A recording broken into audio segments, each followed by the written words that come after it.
Hello students. So today we are going to study about a topic called buoyancy.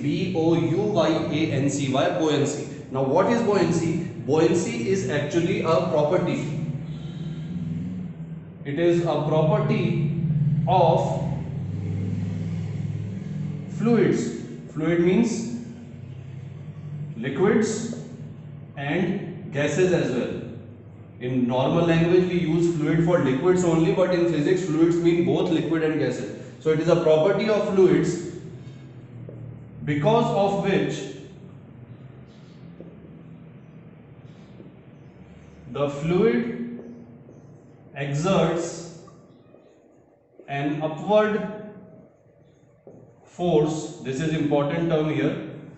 An upward force on any object which is inside the fluid. So if gases are also fluid, then we are all inside the gas only. All the air that is around us, it is gas. So that means we must be experiencing an upward force. Do we experience it? We do not notice it. Because of the gas, the buoyancy, the upward force is so less, it is so negligible that we hardly notice it. But if the fluid is liquid, then this situation changes. So we are going to discuss about liquids. Buoyancy, the upward force of gases, not significant. So we are going to discuss about liquids. So this property of liquids or fluids to exert an upward force. Suppose you have a bucket of water and you have a wooden block, a very light wooden block, maybe a few grams weight, okay, very light wooden block. Now if you try to push this block inside the water, then there will be an upward force generated because of this fluid. This upward force, upward because it is always applied in upward direction, this upward force is the force generated because of the property of buoyancy, and this upward force is called buoyant force, or there is another name of it. It is called upthrust. Thrust we have already studied. Upthrust because it is in upward direction, and thrust because it is perpendicular to the surface of this block. So it is upthrust. But we are going to use this name only, buoyant force, because it is more scientific. Upthrust is a very general word. We are going to use buoyant force. So the property, this upward force applied by the fluid, this buoyant force applied by the fluid, this property of the fluid is called buoyancy. And this buoyant force is applied on every object, whatever goes inside the liquid. Do you ever notice it?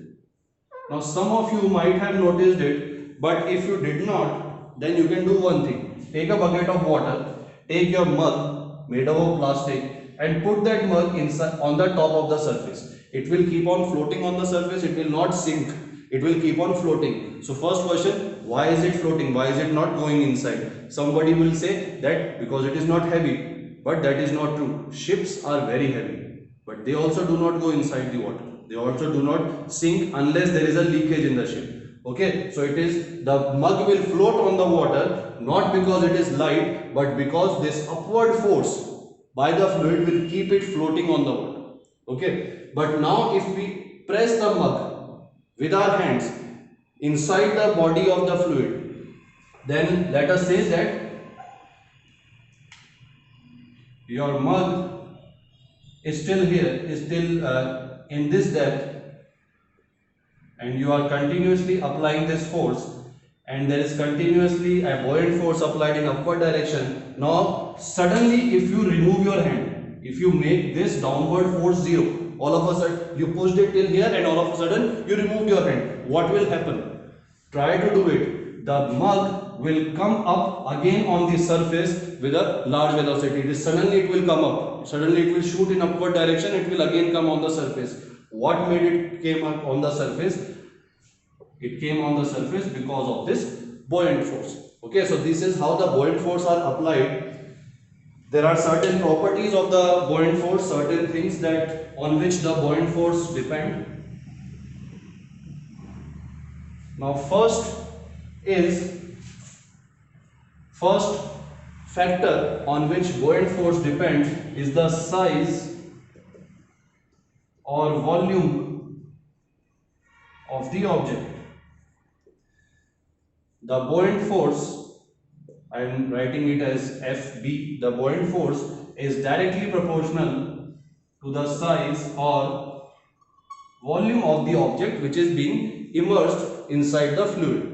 Larger is the size, larger is the volume, more buoyant force will be applied. Come back to the example of ship. The ship do not sink because they are very large in size and hence they are experiencing a very large buoyant force in the upward direction, so they do not sink. So buoyant force is directly proportional to the size or the volume of the object. This is your first factor. The second factor is the density of the fluid. The buoyant force also depend upon the kind of fluid. Now there are some fluids which are less dense, there are some fluids which are more dense. So first let us quickly revise what density is. Density, the formula of density is mass upon volume. It is the mass per unit volume, or we can say the total mass of the substance packed in unit volume.